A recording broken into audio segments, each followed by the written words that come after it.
Jangan lupa untuk subscribe YouTube channel Metro TV News dan nyalakan notifikasinya.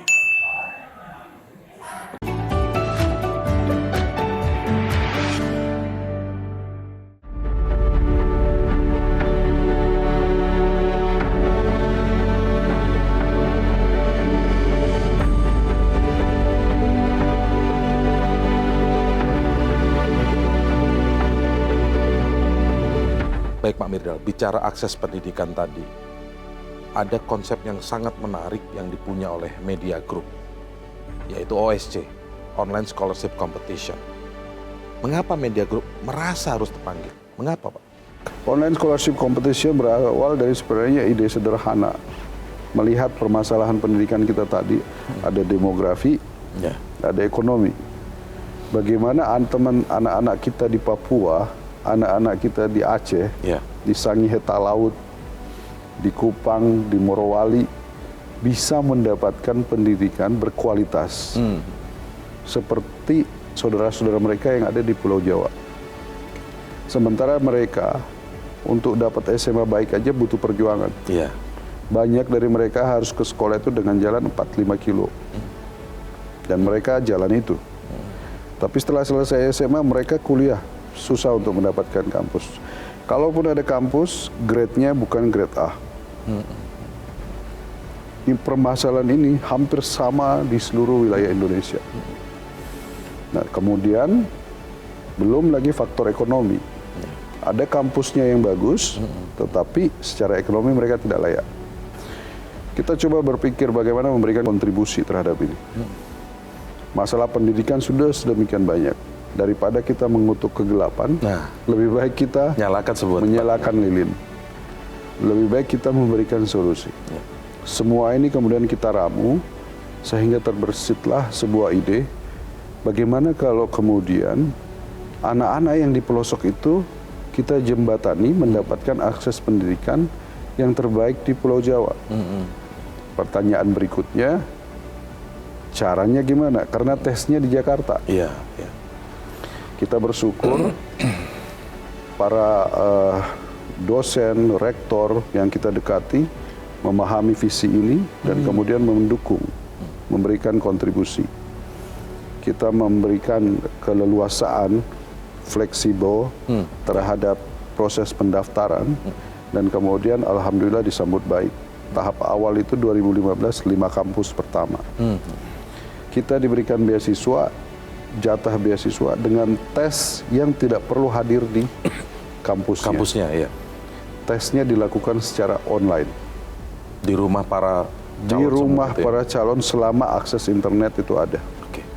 Dengan tes yang sama dengan orang masuk tes secara offline. Serentak kita lakukan. Kita bikin eventnya dan kemudian alhamdulillah ini bisa terrealisasi. Begitu tesnya mereka keterima, kita bawa mereka ke kampus tersebut. Coba Indra bayangin, ada anak dari pelosok Indonesia yang tidak pernah lihat ibu kota kabupatennya. Ibu kota kabupatennya. Ibu kabupatennya dia nggak pernah lihat, bukan Jakarta. Terus kita bawa mereka sampai ke Jakarta, naik pesawat terbang yang selama ini cuma dia dengarkan ceritanya. Kemudian masuk berkompetisi dalam satu kampus. Bergabung dengan seluruh anak-anak yang ada.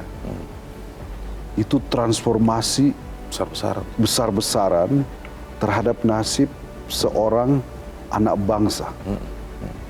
Ini lebih dari sebuah pendidikan sekolah yang didapat. Pengalaman yang luar biasa. Dan apa yang terjadi?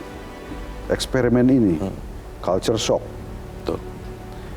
Tapi dengan daya tahan yang luar biasa anak-anak ini, culture shocknya paling terjadi 1 bulan, 2 bulan.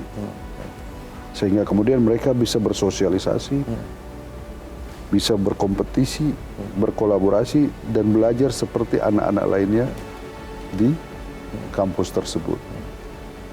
Coba pelajaran kedua yang kita lihat. Anak-anak ini seperti apa? Anak-anak ini kita lagi merefleksikan ulang. Kita lagi melakukan repetisi terhadap anak-anak yang melakukan Kongres Pemuda 1928. 1928. Mereka berasal dari seluruh wilayah Indonesia. Betul. Usia mereka 15 sampai 20 tahun. Mereka bergerak ke Jalan Menteng, Gedung Pemuda untuk melakukan kongres. Itulah generasi yang akan kita lahirkan. Kuat secara karakter, tapi memiliki wawasan Nusantara yang ketiga. Kenapa wawasan Nusantara? Ternyata dunia itu bukan cuma kampung mereka. Ternyata Indonesia itu luas sekali. Ternyata mereka bisa berinteraksi dengan saudara-saudara mereka dari seluruh suku yang ada di Indonesia. Di dalam kampus tersebut. Dia memiliki wawasan Nusantara yang sangat komplit.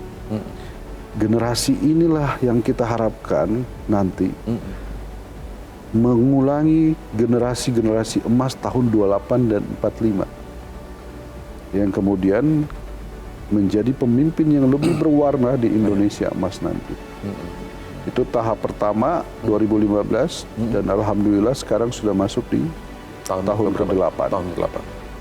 Jadi kami sangat berterima kasih terhadap 5 kampus pertama yang kemudian menerima konsep ini dengan senang hati dan kemudian ikut berkontribusi.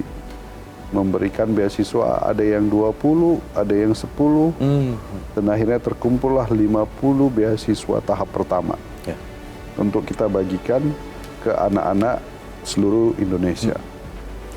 Dan alhamdulillah pendaftarnya sampai sekitar 5.600 untuk memperebutkan 50 beasiswa ini.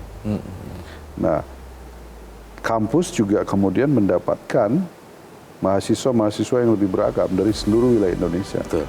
Dan karena melalui proses saringan yang begitu kuat, kualitas anak-anak yang masuk juga adalah kualitas yang Betul. yang bagus. terbaik gitu.